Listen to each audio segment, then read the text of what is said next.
Lucas 24, a partir do verso 13.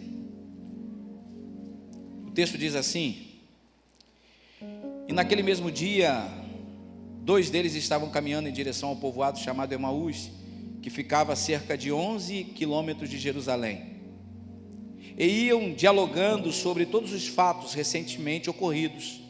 Enquanto trocavam ideias e discutiam, o próprio Jesus se aproximou de ambos e começou a caminhar com eles. Entretanto, os olhos deles foram impedidos de reconhecê-lo. Então ele lhes questionou: o que vos preocupa e sobre o que ides discutindo durante a vossa jornada? E eles pararam entristecidos. No entanto, um deles, chamado Cleopas, replicou-lhe: és o único porventura que, tendo estado em Jerusalém, ignoras os acontecimentos destes últimos dias? Ao que ele indagou: quais? E eles começaram a explanar: ora, o que ocorrera a Jesus, o Nazareno, que era varão, profeta, poderoso em obras e palavras diante de Deus e de todo o povo. E como os chefes, os sacerdotes e as nossas autoridades o entregaram para ser condenado à pena de morte e o crucificaram. E nós acreditávamos que fosse ele quem havia de trazer a total redenção a Israel. Mas hoje já é o 3º dia desde tudo isso aconteceu. É verdade também que algumas mulheres seguidoras conosco nos assustaram, portanto, foram de madrugada ao sepulcro, mas não encontraram o corpo de Jesus. Contudo, voltaram e nos relataram que tiveram uma visão de anjos que lhes asseguraram que ele vive. De fato, alguns outros seguidores entre nós foram ao sepulcro e encontraram tudo exatamente como as mulheres haviam informado, porém não viram ele.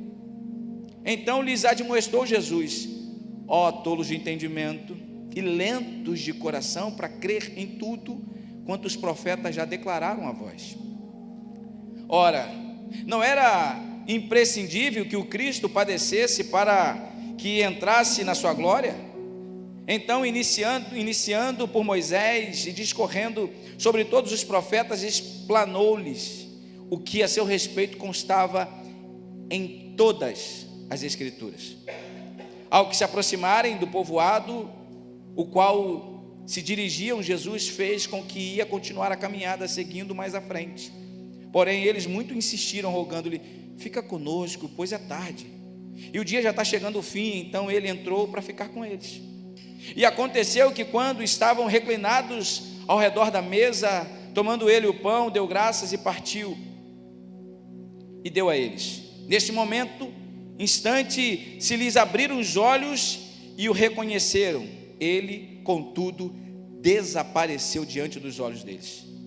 Questionaram entre si: porventura não queimava o coração quando ele, durante a nossa jornada, nos falava, quando nos explicava as Escrituras? E na mesma hora levantaram-se, retornaram para Jerusalém, onde encontraram reunidos os 11 e os outros seguidores com eles, os quais anunciavam: é verdade, o Senhor ressuscitou e apareceu a Simão. Então os 2 comunicaram o que havia ocorrido no caminho e como Jesus fora reconhecido por eles enquanto partia o pão. Glória a Deus pela sua palavra. Glória a Deus. Queridos, esse texto, ou essa história, é uma história de crise de fé. Crise de fé. Como assim, pastor? É uma experiência que eu creio que é comum a todos nós. Todos nós. Não há ninguém aqui. Não há ninguém. Se alguém disser para mim: pastor, eu nunca tive crise de fé, me perdoe, irmãos, eu não acredito em você. Eu não acredito. Porque, se eu não diria a todos nós, pelo menos a maioria de nós, mas eu creio que todos, é algo pessoal e particular, todo mundo já viveu uma crise de fé. Todo mundo já viveu, porque mais cedo ou mais tarde nós vamos atravessar por algum tipo de situação que vai confrontar a nossa fé. Não tem como. não tem exceção, faz parte do caminho. Essa crise, eu diria que é algo que faz parte do contexto. E essa crise, assim como a gente vai caminhando num processo de desenvolvimento humano, você um dia fica tranquilo, tá? Tem um bebê aqui.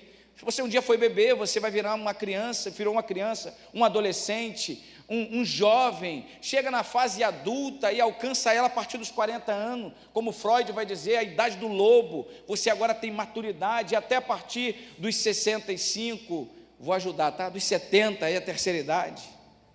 Aí você começa a entender que é o desenvolvimento humano. Isso não é diferente na nossa vida espiritual. A gente também caminha nesse processo de desenvolvimento. Pois a fé que você tinha lá no início, você lembra no dia que você se converteu? Não era igual a fé que de repente você tem hoje. A compreensão que nós temos é diferente. E aí vai fazer muito sentido quando Paulo vai dizer em 1 Coríntios capítulo 13, verso 11: quando eu era menino, falava como menino, pensava como menino, agia como menino, até que eu me tornei homem e deixei as coisas de menino. A gente amadurece, e até na fé a gente amadurece. A nossa relação com Deus também, a gente vivencia esse processo. Há um tempo em que a nossa fé é uma fé infantil, é uma fé simples, é uma fé, muitas vezes eu diria, ingênua. Isso não é problema, não é, irmãos. O problema é você continuar nesse lugar, mas a vida vai te obrigar, as situações, as circunstâncias, vai te obrigar a crescer. A minha filha tem 10 anos e está uma luta para ela entender que ela está crescendo. E aí de vez em quando ela quer debater com um irmão que estão sem 5. Por que o Pedro não faz? Porque ele só tem 5 anos. Mas você já tem 10 anos. Isso é a vida obrigando ela a amadurecer. Responsabilidades, sejam elas pequenas, mas são necessárias. O problema é permanecer nessa imaturidade. E com o passar do tempo, Deus nos chama a crescer. Deus nos convida a avançar, a amadurecer, a deixar as coisas da infância espiritual para trás. E aí a gente é obrigado para que a nossa fé ganhe densidade, ganhe consistência, ganhe profundidade. E é nesse processo que a gente chega ao que podemos chamar de uma fé adulta, uma fé madura, consistente, coerente, consequente. Uma fé, não é uma fé perfeita, mas é uma fé que caminha de uma maneira mais firme, uma fé sem crises, uma fé que aprende com ela mesma, com os desafios da vida. E esses discípulos do caminho de Emaús ilustram exatamente esse momento. Eles vivem uma ruptura do ponto de transição entre uma fé infantil e uma fé adulta.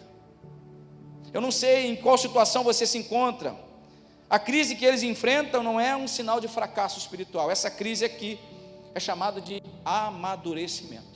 Por quê, pastor? Porque esses discípulos aqui ouviram um dia falar sobre Jesus, eles ouviram sobre o evangelho da graça, do amor de Deus, e eles mergulharam de cabeça naquilo que eles ouviram. Havia uma expectativa em Jesus. O texto, a gente vai relatar sobre isso, o texto representa isso. Quando eles questionam para Jesus: você não está sabendo o que aconteceu? Ele falou: não, o que aconteceu? Sobre Cristo, um grande profeta, cheio de poder e palavras. Nós acreditávamos que era Ele que iria remir Israel, mas agora, terceiro dia, Ele foi morto. A expectativa que eles tinham em Jesus, tudo que eles colocaram em Jesus, não tiveram às vezes como resposta, e aquilo foi gerando neles, e agora aquela caminhada para Jerusalém, a expectativa para Jerusalém se perdeu, e aí eles estão voltando para Emaús, estão desanimados, estão em crise de fé. Eu até acreditava, mas... E eu queria pontuar com vocês aqui evidências de uma crise de fé a partir desse texto. Primeiro, quando nossas expectativas com Deus são frustradas. Olha o que diz o verso 21. Nós esperávamos que fosse Ele que remisse Israel.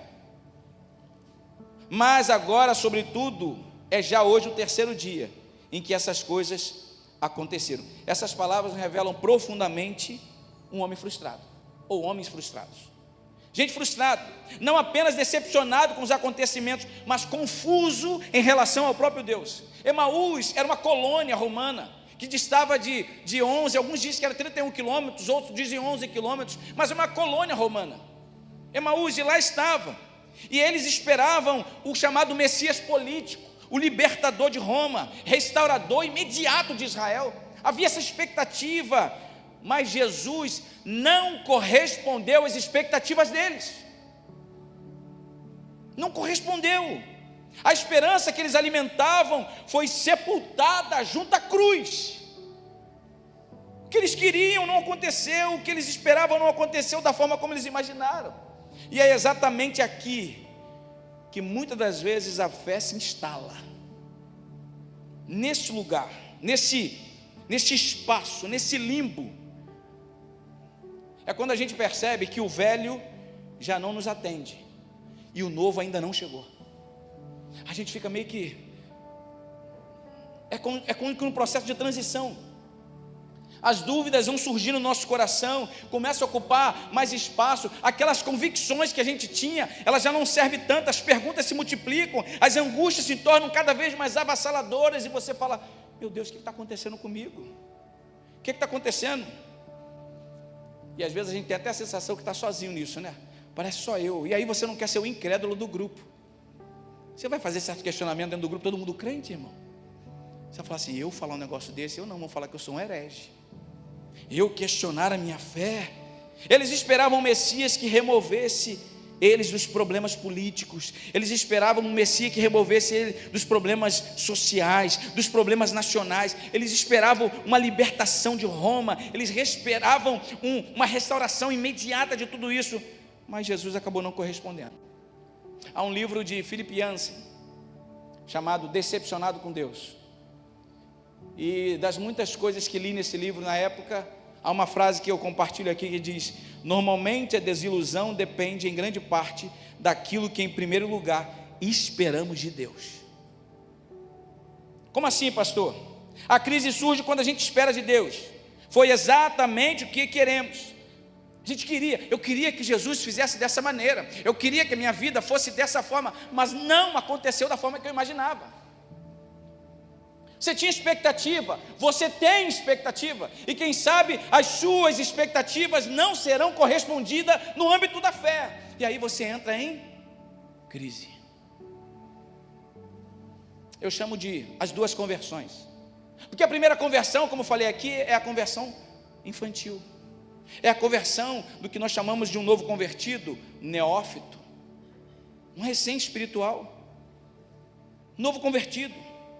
Quando Deus não correspondeu no tempo em que você queria, quando Deus não fez dentro da projeção que você colocou, e às vezes vem por algumas experiências. Eu lembro quando garoto, eu vivi uma experiência, vivi muitas, e eu lembro até hoje quando nós estávamos na casa da irmã Socorro, um grupo de adolescentes com a irmã Josane. Nós estávamos orando, aquela irmã colocou adolescentes para orar, e nós orávamos, irmão, nós orávamos, aqueles adolescentes orando, e fomos para a casa da irmã Socorro. A irmã Socorro morava dentro de uma comunidade, e ela tinha um problema, porque ela tinha um problema de obesidade, e aquela mulher, uma vez ficou alojada uma bala no seu joelho, e tinha problema que se tirasse, ia afetar não sei o que, e aquilo ficava lá, e por ficar lá, aquilo gerava muitas dores, e eu lembro com 16 anos, a irmã Josane falou: Gesiel, você vai orar por ela. Nós oramos, irmãos. Nós oramos, creia você ou não, aquela bala sumiu. Sumiu. Que experiência extraordinária. Que experiência extraordinária. Sumiu. E é tão interessante que já faz muitos anos que eu não tenho contato com todo aquele pessoal. Há pouco tempo agora eu estive na casa de alguém, e alguém comentou comigo: nossa, Socorro fala até hoje. E, graças a Deus ela não falou do como aconteceu, ela só falou da experiência que ela viveu. E aí eu lembrei na hora, eu falei: nós estávamos lá. O tempo passou. Eu já pastor de igreja. Minha tia, que me criou, minha mãe, câncer. E luta daqui. Quem já viveu essa experiência na família sabe. É uma luta, dificuldade. E aí, pastor, o que você fez? Eu orei por ela, irmão. Orei com toda a minha fé. Eu lembro daquela mulher, à noite, uivando de dor, e eu orei, e o que aconteceu? Jesus a levou. E naquele momento, aquele jovem pastor perguntava: por que Deus? Porque um o Senhor faz, outro o Senhor não fez, e eu, ao meu ver, eu creio da mesma forma. E é nessa hora, irmãos, que nada daquilo que a gente crê, ou a expectativa, ela joga por terra, porque Deus não está aqui para corresponder às nossas expectativas. Isso é fé, na caminhada com Ele. E aí começa a se perguntar: será que eu estava errado? Será que eu entendi Deus errado? Como é que é isso? É justamente nesse espaço de frustração, de vazio, de silêncio, que a gente começa a construir uma fé sólida, madura, de entender, quem sabe, aí sim, a fala de Abacuque. A fala de Abacuque, quando ele vai falar sobre, ainda que tantas coisas pudessem acontecer, ele fala: todavia, eu me alegrarei no Senhor e exultarei ao Deus da minha salvação. Todavia, a crise não é o fim da fé, mas muitas vezes é o início de uma fé mais profunda. Segundo, quando nossas crenças não são mais compatíveis com a realidade. Olha o que diz o verso 17, 18 e 19. E ele lhes disse: que palavras são essas que caminhando trocais entre vós? E por que estáis tristes? Respondendo um cujo nome era Cleópatra, disse: és tu só peregrino em Jerusalém e não sabe as coisas que nela têm sucedido nesses dias? E aí Jesus pergunta para ele: tá bom, quais? As que dizem a respeito de Jesus o Nazareno, que foi homem profeta, poderoso em palavras, em obras e palavras diante, ou melhor, que foi um homem profeta, poderoso em obras e palavras diante de Deus e de todo o povo. O que é isso? Quando os fatos não combinam naquilo que a gente acredita. Sabe, expectativa versus realidade. Não se encaixa. E não se encaixava para eles. Por quê? Cara, a gente viu Jesus. Cara, não faz sentido isso, porque eu vi ele curando. Eu vi ele curando um cego. Você sabe o que era curar um cego naquela época? Acreditava-se na teologia judaica que alguém nascia ou paralítico ou cego era por conta de pecado. Então, se a criança nasceu cega ou se nasceu paralítica, era pecado. Ao ponto que os discípulos um dia perguntam para Jesus: quem pecou? Ele ou os pais dele? Lembra qual a resposta de Jesus? Nem ele nem os pais. Ele nasceu assim para que o nome do Senhor fosse glorificado. Porque o entendimento deles era pecado. Então, logo, se é pecado, quem é que tem capacidade de perdoar pecado? Deus. Não é à toa que você vai entender aquele texto, quando está descendo o paralítico pelo telhado, e aí Jesus fala: perdoados são teus pecados. Os fariseus ficam loucos com aquilo. Como assim? Aí Jesus fala, Jesus é extraordinário. Jesus fala assim: o que é mais fácil? Dizer perdoados são teus pecados, ou dizer para ele: ei, levanta a tua cama e anda? Jesus fala: para mostrar para vocês que Deus tem todo o poder, além de perdoar pecado, ei, levanta a tua cama e anda. Naquele momento quebra-se paradigmas. Naquele momento há um boom na cabeça daquele povo. Quem é esse? Lembra disso, as semanas atrás, que até o vento e o mar lhe obedecem. Quem é esse cara, irmãos? Olha tantas experiências desses discípulos. Então não era mentira deles criarem essa expectativa, quando as nossas crenças não são mais compatíveis com a realidade. A gente vê o Jesus fazer tudo isso, e ele diz assim: ele foi um homem profeta, poderoso em obras, palavras, diante do povo, de Deus e do povo. Você acredita em algumas coisas que é aquilo que te sustenta, e aí a nossa fé às vezes é firmada no momento bom. Sabe quando está tudo no trilho? Você fala: agora eu estou com Jesus, agora eu sou crente, e eu aprendi, não sei aonde, que não tem problema quando é crente, que na vida do crente é só vitória, na vida do crente é só prosperidade. Tenho até medo de pegar um corte disso e falar: olha o que estão pregando lá, que na vida de fulano de tal é só assim, e é só assado, e aí a pessoa sai nesse triunfalismo. Há uma palavra de John Piper, se você quiser depois procura no YouTube, que o tema da mensagem dele é: você vai sofrer. Mensagem dura, séria para aquela igreja tão grande. A realidade do que a gente vive, e às vezes a nossa vida vai tanto no trilho ali, que vai dando tudo certo, tudo em ordem, até que chega um momento um momento de dor, um momento de dificuldade, um momento de desafios, em que a nossa vida desanda, e aí desanda completamente aquilo que você crê a respeito de Deus, não se encaixa mais na realidade, e é nesse momento que surgem perguntas difíceis. Que tipo de pergunta? Deus é onipotente. Deus é onipotente. Se Deus é onipotente, onipresente, onisciente, como é que então Ele não resolve algumas coisas? Deus é onipresente, então por que lá na Nigéria, quando estavam pessoas sendo mortas, por que Deus não interviu? E as pessoas começam a se levantar e perguntar: meu Deus, por quê? Por que o Senhor não faz? Por que o Senhor não opera? Eu sei que o Senhor pode fazer. Irmãos, o que significa Salmo 91? O Salmo 91, quando diz que praga alguma chegaria à sua tenda, você está doente, você está enfermo, está fazendo radioterapia, quimioterapia. Senhor, mas o texto diz que praga alguma chegaria à minha tenda, como é que eu estou vivendo isso? O que quer dizer que Deus é fiel quando você se entrega a uma empresa por longos anos e chega no momento da promoção, você é preterido. Uma outra pessoa entra no seu lugar e você diz: mas eu sou fiel, eu sou dizimista, eu sou ofertante. Irmãos, são nesses momentos que a nossa fé é sacudida igual um tapete. É nesse momento que a gente começa a ser convidado a algo mais profundo. Essas perguntas não são falta de fé. Irmãos, não é falta de fé. Pelo contrário, eu amo quem pergunta. Uma das coisas que eu mais amo é gente sincera para a fé. Por quê? Porque eu aprendi assim em Juízes capítulo 6, verso 22. Gideão malhava trigo no lagar para fugir dos midianitas. Estava ele lá fugindo, dando um jeito. Por quê? Porque toda vez que a plantação estava na época de colheita, os midianitas vinham e tomavam tudo, e o que sobrava era deles. Então ele tem uma estratégia, algo novo. Ele vai lá onde se pisava a uva, escondido, para tentar pegar um trigo, um pouco para sua casa, um pouco para sua família. E de repente aparece o quê? O anjo. Numa teofania era Deus se apresentando. A Bíblia diz o anjo do Senhor. Numa teofania era Deus se apresentando para ele, e Deus levanta e fala: varão valoroso, o Senhor é contigo. Aquele homem, irmãos, com toda a humanidade dele, e Deus respeita as nossas humanidades. Deus não ignora, não negligencia a nossa humanidade. Ele virou: se Deus é comigo, por que eu estou passando por tudo isso? Se Deus é comigo, por que eu estou passando por essa situação? Lê o texto. E mesmo ele falando desse jeito, e Deus entendendo ele, Deus o convoca para uma grande missão.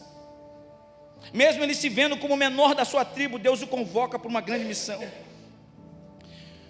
Os discípulos fizeram a mesma coisa aqui. Eles disseram ainda que, não com essas palavras, mas disseram que as nossas crenças precisam encaixar com os fatos. Senhor, o que eu creio não está batendo. Essa conta não está fechando. Eu achei que ele ia fazer assim, assim, assim, assim. Morreu. Terceiro dia. Não fecha. Eles olham para tudo aquilo e não compreendem. Há uma coisa que me chama a atenção. Em Evangelho de João, capítulo 1, verso 29 a 34, quando Jesus vai ser batizado.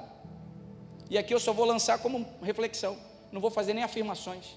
Mas o texto vai dizer assim, que João Batista está batizando as pessoas. Ele disse: raça de víboras, quem vos ensinou a fugir da ira futura? E ele começa a batizar. E de repente, naquela fila, naquela multidão, João Batista olha e diz: eis aí o Cordeiro de Deus, que tira o pecado do mundo. João Batista olha e fala assim: eu não tenho capacidade de desatar as sandálias dele. João Batista não sentia digno de batizá-lo. Amém? Glória a Deus. Mateus capítulo 11, verso de 1 a 3. João manda uns discípulos, porque agora João não é como o pregador do deserto. João não está no status do momento. João agora está preso, prestes a perder a cabeça, por conta de ser verdadeiro em Deus. Mateus capítulo 11, verso 1. Os discípulos de João vão até Jesus. E olha a pergunta dos discípulos: é você mesmo ou a gente tem que esperar outro? João está mandando perguntar. Como assim, pastor? O João, o Batista, ele era humano como eu e você. Entender, compreender tudo isso. Terceiro, você percebe que está numa crise de fé quando o seu engajamento espiritual vai perdendo força. Verso 15 e 16. E aconteceu que indo eles, falando entre si, fazendo perguntas um ao outro, o mesmo Jesus se aproximou e ia com eles, mas os olhos deles estavam como que fechados, para que não conhecesse. A crise espiritual chega quando o compromisso se esfria, a dedicação se esvazia. A crise espiritual chega aos poucos, sem a gente perceber, e a gente começa a voltar para Emaús. Como assim? Lembra como é que você orava? Lembra quando você jejuava? Ah, mas é o primeiro amor. Então, agora é uma segunda conversão. Deus está te chamando para uma fé muito mais madura. Lembra quando você subia um monte, quando você fazia jejum, quando você buscava o Senhor, você não abria a mão de Deus por nada. Mas aí as coisas foram acontecendo, a rotina da vida, as demandas, você vai esfriando e não vai percebendo que Jesus se aproximou e ia com eles, mas os seus olhos estão como quem está fechado. E aí a gente vai perdendo aquele ímpeto. Houve um tempo em que você orava com intensidade, expectativa, buscava a palavra de Deus com fome, querendo ouvir Deus. Você servia, você se dedicava, ajudava pessoas, era voluntário, contribuía, abençoava, havia entusiasmo, entrega, paixão nas coisas de Deus. Mas de repente algo começou a mudar. Começou a mudar, você foi se esfriando. Aí aqueles pecados que a gente antigamente relutava, a gente começa a fazer algumas concessões, a gente começa a abrir algumas exceções, a vida de oração vai se apagando, a devoção pessoal vai diminuindo, vai minguando, as relações espirituais vão se esvanecendo, a dedicação que você tinha vai se arrefecendo, e todo aquele entusiasmo de entrega para Deus vai perdendo força, Você vai caminhando, e depois de alguns anos, desde aquele encontro com Jesus, você lembra aquele dia que você entregou a vida a Jesus? Você olha para você mesmo e a sua frase é essa: bom, fora o fato de que domingo eu estou na igreja, o que mudou em mim? Fora o fato de domingo eu estar na igreja aqui, o que mudou em mim? O que realmente mudou nesses 10, 20, 30, 40 anos de caminhada? O que mudou em mim? Meus relacionamentos continuam quebrados, continuo tendo dificuldade de perdoar. Tem gente até hoje que eu nunca tive coragem de pedir perdão. Eu continuo sendo o mesmo egoísta de sempre, pensando só em mim. Não sirvo em nada, não me envolvo com ninguém, não contribuo com nada, cada um com os seus problemas, pastor. Tá legal o que você falou aí, mas se o problema é teu, o pastor é você. É quando alguém pergunta sobre oração, você diz: já orei muito desse jeito aí, é muito bonitinho que esse pastor está falando aí, já fiz tudo isso. Não, isso aí eu já fiz, já vivi isso aí, isso não funciona. Sobre a Bíblia, eu tenho 40 anos de escola dominical, já conheço tudo. Sobre a igreja, sabe que de igreja para igreja é máquina de moer gente. Sabe de igreja, estão se aproveitando dos outros, e por aí vai, irmãos, por aí vai. E eu não estou falando de gente que não conheceu a fé, eu estou falando de gente que um dia decidiu caminhar e seguir a Jesus, gente que um dia viveu essa chama, e aí você decide então cuidar só da sua própria vida, vem domingo, bate o ponto, nem sabe o porquê, só não está percebendo que você já está voltando para Emaús, já faz um bom tempo. Sabe o que é maravilhoso nisso? Que mesmo você voltando para Emaús, o texto diz que Jesus estava com eles. Mesmo você, quem sabe distante, quem sabe você em crise, Jesus estava com eles.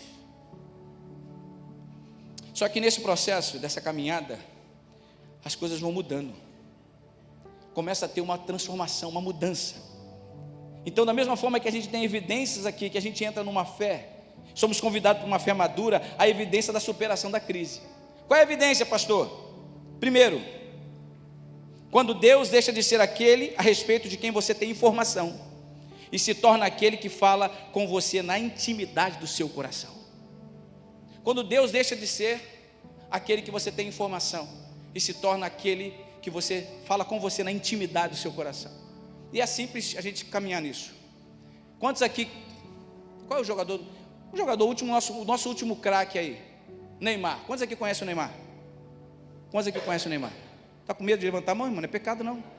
Está com medo do pastor falar assim, vai todo mundo para o... Está repreendido. Quantos aqui conhecem o Neymar? Quantos conhecem o Neymar? Que benção, olha quanta gente. Alguém pode me passar o WhatsApp dele? Não? Já foram na casa dele? Vocês têm algum tipo de relação com o Neymar, irmão? Quando você fala que conhece, você está querendo dizer o quê? Você conhece ou tem informações? Deixa eu te fazer uma pergunta essa manhã. Você conhece a Deus ou tem informações sobre Deus? Será que a gente realmente conhece a Deus ou a gente tem informações sobre Deus? A gente até conhece alguns textos bíblicos, a gente até conhece alguns 66 livros da Bíblia, a gente consegue dizer qual o menor versículo, qual o maior versículo, a gente tem uma ideia teológica, filosófica sobre a Bíblia, mas a gente não conhece Deus. A gente conhece muitas vezes a Bíblia de Deus, ou a palavra de Deus, mas não conhece o Deus da palavra. Conhecer a Deus. No momento em que conhecem Jesus, desaparece.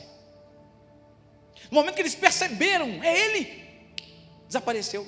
E eu lembro de uma história que eu ouvi certa vez, de um pastor contando, que num lugar do mundo, um pastor pregava para uns ribeirinhos, homens iletrados, indoutos, sem tanto conhecimento, e ele falava desse texto. E quando ele falava desse texto, ele disse, e Jesus desapareceu. E aí o pastor perguntou para eles, para onde vocês acham que Jesus foi? E aqueles moços, na sua simplicidade, falaram algo extraordinário. Eles falaram, Jesus foi para dentro deles. Agora a relação não é mais de informação, a relação agora é de intimidade com Deus. De intimidade com Deus. A crise bate, mas quando a gente começa a caminhar numa intimidade com Deus, a gente vai rompendo essa crise. A gente vai rompendo e vai caminhando numa segunda conversão, numa realidade essencial para a vida com Deus. Mas por que, pastor? Como é que o senhor pode dizer isso? Porque antes estava frio, mas de repente ele diz assim, não queimava o nosso coração quando ele nos expunha as escrituras? Quando a gente sai da crise, a palavra começa a fazer mais sentido, o coração volta a queimar. Ei, qual foi a última vez que você sentiu prazer em ler o texto bíblico? Qual foi a última vez que você disse assim, nossa rapaz, essa palavra tocou meu coração, rapaz, fazia tempo que eu não me sentia tão tocado, tão impactado pela palavra de Deus, que se renova a cada dia, tocado, queimado por Deus. Porque uma coisa é falar sobre Deus, outra coisa é falar com Deus, uma coisa é ouvir a respeito de Deus, outra coisa é ouvir Deus falando com você. Uma coisa é você dizer, Deus amou o mundo de tal maneira que deu o seu único filho, para que todo aquele que nele crê não pereça, mas tenha vida eterna. Outra coisa é você dizer, Deus me amou de tal maneira, me amou. É nessa dinâmica de relação com Ele, a revelação pessoal é quando essa verdade alcança o nosso coração e gera em nós arrependimento, gera em nós transformação. Essa é a grande diferença. Ela traz alívio da culpa, ela traz senso de perdão, ela traz experiência com Deus. Experiência com Deus. A fé infantil se sustenta em explicações, a fé madura se sustenta em revelação. De não entender às vezes, mas rapaz, tem coisas que Deus nos revela. Eu lembro até hoje nós tínhamos uma reunião em um determinado lugar, e era de uma empresa, eu trabalhava naquela empresa, e o dono daquela empresa era cristão, então ele reunia todos os funcionários para poder compartilhar a palavra, para poder ter um tempo de edificação ali. E eu lembro até hoje quando um pastor simples, irmão, simples, ele foi trazer aquela palavra, e eu nunca mais esqueci disso. Ele trouxe uma palavra sobre Gênesis, e aí ele falou sobre Adão e Eva. Ele falava, Adão e Eva pecaram contra Jesus, contra Deus, e o pecado os afastou de Deus. Texto conhecido, mas teve uma hora que ele falou algo que aquilo instalou minha mente, eu nunca mais esqueci. Ele disse o seguinte: apesar do pecado de Adão e Eva, Deus não mudou a sua rotina por causa do pecado. A Bíblia diz que toda tarde Deus descia para falar com Adão. Será que Deus sabia do pecado? Sabia. E mesmo assim, Deus não mudou a rotina dele, que era de ir em direção àquele casal. E aí ele disse: Deus não mudou a rotina dele, apesar de você estar querendo fugir dele, ele continua indo em sua direção. Irmãos, isso é revelação de Deus. É entender a palavra de Deus de uma maneira muito mais profunda ao nosso coração. Segundo, como é que a gente sai desse processo, pastor? Quando Deus deixa de ser descrito nos clichês da tradição religiosa e passa a ser o Deus que se revela em Cristo Jesus. Como assim? 25, 26. E lhes disse: como vocês custam a entender, como demoram a crer em tudo. Jesus era: como é que vocês são cabeça dura, vocês são difíceis de entendimento, hein? Olha, ele diz aqui, eu estou nisso, eu sou um desses aqui. Como vocês custam a entender e como demoram a crer em tudo que os profetas falaram. Não devia Cristo sofrer essas coisas para entrar na sua própria glória? A crise de fé, muitas das vezes, nasce não de Deus, mas dos clichês da fé. Irmãos, é tanta igreja, e eu não quero falar de igreja X ou Y, mas é tanta igreja, irmãos. Há muita igreja, eu louvo a Deus pela multiforme graça de Deus. Mas tem igrejas, irmãos, que só Jesus na causa. Tem igrejas que eu duvido se Jesus está lá. Tem lugares que eu tenho dúvida, mas eu creio que a multiforme graça, Deus não precisa de ninguém para fazer, Ele faz através do seu Espírito. É o Espírito Santo de Deus. Mas quantas pessoas, muitos desapontamentos com Deus acontecem porque a gente cria expectativas, coisas enraizadas na Escritura, mas que não foi Deus falou. São discursos, são profecias soltas, são revelações humanas, são fórmulas espirituais que as pessoas vão lançando por aí, são campanha. Irmãos, eu não quero entrar no mérito, eu quero só compartilhar aqui. E aí o camarada fala: não, eu tenho 7 dias, 7 semanas, minha vida vai mudar. E aí ele faz a campanha e aquilo não muda, e ele entra em crise. Ou ele ouviu de alguém. Repito, eu creio nos dons, eu creio. Na minha visão teológica, já falei aqui algumas vezes e repito, eu sou continuista, ou seja, eu creio que os dons continuaram. Eu não sou cessacionista, mas eu não creio nessa bagunça toda. Eu não creio nesses médiuns espirituais, irmãos. Essa história não, fulano de tal, irmão, ele tem a visão. Não, porque se ele falar, irmão, em nome de Jesus, e as pessoas ficam atrás disso. Eu fico atrás disso. Eu não vou falar de alguém porque é da minha família. A Raquel conhece. Da minha família, irmão. E aquela pessoa é uma bênção, só vai nos cultos da revelação. Se tu perguntar aqui, o que pregou? Não sei, mas o fulano entregou um negócio lá forte. Tu fala: Jesus. Até isso que de repente pode ser algo de Deus na vida de alguém, acaba sendo desmerecido, desvalorizado. Eu creio em tanta coisa, já vivi nesse caminhada de vida, eu vi coisas que só Deus. Mas se eu fosse entrar em todo nesse âmbito aí, irmãos, eu seria dono da Sony Music, porque eu canto desde garoto. Então desde garoto, você vai ser um cantor, você vai ter eu vejo um CD na sua cabeça, eu vejo, agora não sei o que veria, né? Era CD, não é mais. E aí cada hora vê um negócio diferente. Eu estou aqui hoje caminhando pela graça de Deus. São clichês, são coisas que a gente vem construindo. Vou ler aqui, vou repetir sobre isso. Usamos Filipenses 4,13 como coach. Posso todas as coisas daquele que me fortalece. Verso 11 e 12 ninguém cita. Paulo vai dizer: não digo isso como por necessidade, porque aprendi a contentar-me com o que tenho.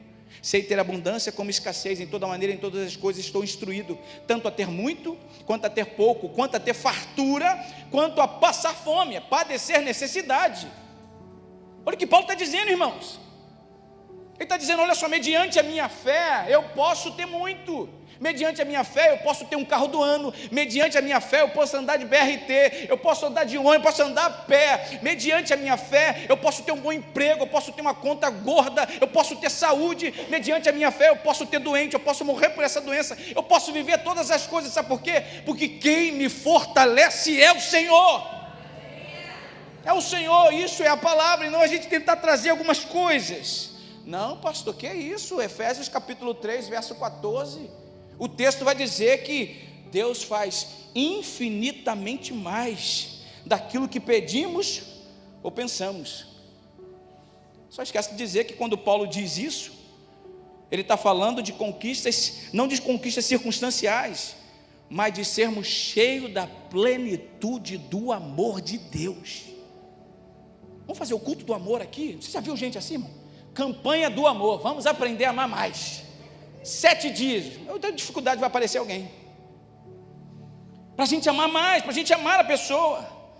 Terceiro e último, quando é que a gente sabe que a gente está saindo dessa crise? Quando você torna a ter sensibilidade. Quando em meio a esse ambiente espiritual que estávamos aqui durante o louvor e que estamos aqui agora, você consegue perceber a presença do Senhor. E não é por conta da canção, não é por conta do... Não, irmãos, onde houverem 2 ou 3 reunidos aqui, eu estou. Você não precisa ficar arrepiado para dizer que Deus está. Se Ele falou na sua palavra, Ele está, porque Ele vela com a sua palavra para cumprir. Não, mas eu não senti nada, irmão, graças a Deus, eu não preciso sentir, porque eu confio na palavra dEle. Às vezes em meio a dor, em meio a dificuldade, em meio aos problemas, você não sentiu Deus ali, mas Ele disse que estaria conosco todos os dias até a consumação dos séculos. Você não sentiu, mas Ele estava lá. Verso 31 e 32 diz: abriram-se-lhe então os olhos, e conheceram, e Ele desapareceu. E disseram um para o outro: porventura não ardia em nossos corações, em nosso coração, pelo caminho, quando Ele nos expunha, quando Ele nos falava, quando nos abria as Escrituras? A crise de fé muitas vezes não nasce nesse contexto apenas, mas de maneira muito mais profunda, numa caminhada com Deus, numa dinâmica com Deus. É preciso a gente perguntar honestamente, irmãos, o que a gente quer caminhar, o que a gente quer viver com Deus? E a atitude de quem supera esse momento, a atitude de quem superou esse momento da crise, dos conflitos. Repito, quem sabe você está vivendo isso, ou vai viver. O texto vai dizer no verso 33: levantaram-se e voltaram imediatamente para Jerusalém. O que o Senhor quer dizer com isso? Ei, não fique no mesmo lugar, não fique caminhando para Emaús. O Senhor está mandando você retornar. E aí eu posso reforçar com Apocalipse capítulo 2. Tenho contra ti que deixasse o primeiro amor. Aconselho lembra onde você caiu, arrependa-te e volta a praticar as primeiras obras. O que você fazia no início? Como é que era essa caminhada? Como é que era? Como é que você fazia? Deus só é verdadeiramente real para nós quando Ele nos orienta. E como é que eu posso finalizar isso aqui essa manhã falando sobre esse ponto tão importante? Irmãos, deixa eu dizer uma coisa para você: enquanto Deus for para você uma crença, você vai continuar em crise. Pastor, o que é Deus ser uma crença? É enquanto você tomar decisões da sua vida pelo aquilo que você quer, isso é crença. Sabe quando é que mudar? Quando você começar a tomar decisões na sua vida mediante aquilo que Deus deseja para você. Mas aonde é que eu vou? Ninguém me revelou isso. Então, a palavra de Deus te revela. Deus te direciona, Ele te diz onde você quer. Jesus está vivo na nossa vida quando a gente passa a agir por causa dEle. Ele está vivo quando a gente mesmo deseja, pensando em voltar para Emaús, mas a gente escolhe Jerusalém. Quando mesmo em relação a tanta coisa, a gente vai vivendo, contrariando a nossa vontade. Para quê? Para que eu obedeça a vontade do Senhor, para que se cumpra a vontade dEle, para que eu caminhe em retorno ao autor da minha fé. Caminhar em dizer e entender. Não importa, irmãos, não importa se o caminho envolve perda, e pode envolver, o caminho pode envolver sofrimento, pode envolver. O caminho pode envolver renúncia, e envolve renúncia. Não importa se precisamos abrir mão de algo bom em Emaús, mas o que importa é que Jesus é Senhor, está vivo em nós, falou e governa as nossas escolhas. É isso que importa. Quem Quem sabe há respostas de orações que eu e você podemos não ter, mas o importante é a gente orar. Quando a Bíblia diz assim: não estejais ansiosos por coisa alguma, antes em tudo seja conhecido diante de Deus com as vossas orações, súplicas, com ações de graça. O texto não diz assim: e Deus vai curar, e Deus vai agir, e Deus vai fazer, porque sabemos que Ele pode todas as coisas. Mas o texto diz assim: e a paz de Deus, que excede todo entendimento, guardará os vossos sentimentos e o vosso coração em Cristo Jesus. O que o senhor quer dizer com isso, pastor? Quando você ora, aquilo que você orou pode não acontecer, mas quando você ora, quem ora, algo acontece. É isso que Paulo está dizendo. Quando você ora, a paz de Deus, que excede todo entendimento, vai trazer a paz de Cristo em tu. Em meio à dificuldade, sim, em meio à luta, em meio à tribulação, em meio aos problemas, sim, há uma paz que excede tudo. E aí, enquanto eu estava finalizando, me vem essa canção tão forte no meu coração, que alguns aqui conhecem, a geração mais nova não conhece tanto, mas é algo para mim que tão profundo, que diz: ó Pai, eu queria tanto ver o meu Senhor descer, vindo me encontrar. Eu posso até imaginar a refulgente glória do Senhor Jesus, transpondo as brancas nuvens do mais puro azul, onde nem sul nem norte existirá. Em meio às lágrimas, sorriso de alegria e de prazer. Eu que era cego agora posso ver, contemplar, enfim. Por isso eu canto glória, glória, glória ao autor da minha fé. Eu canto glória,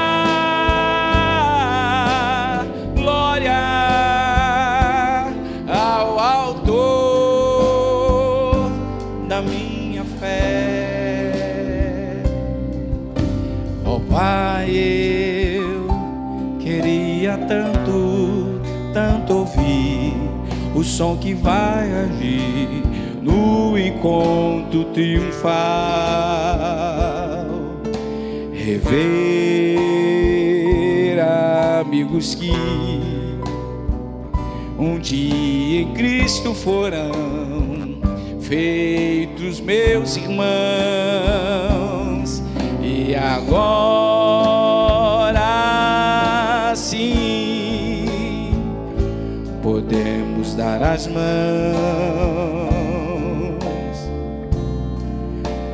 pois temos todos somente um só Senhor.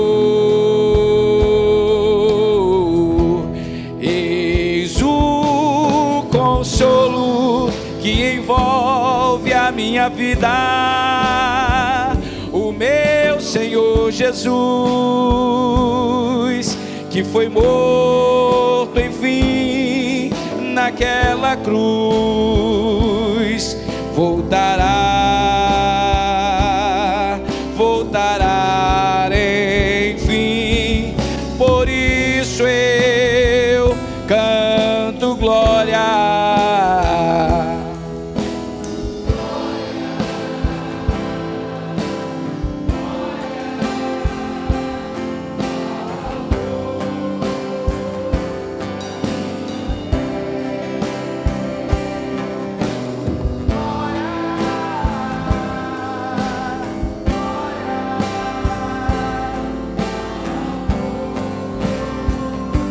da minha fé. Glória ao Senhor. Glória,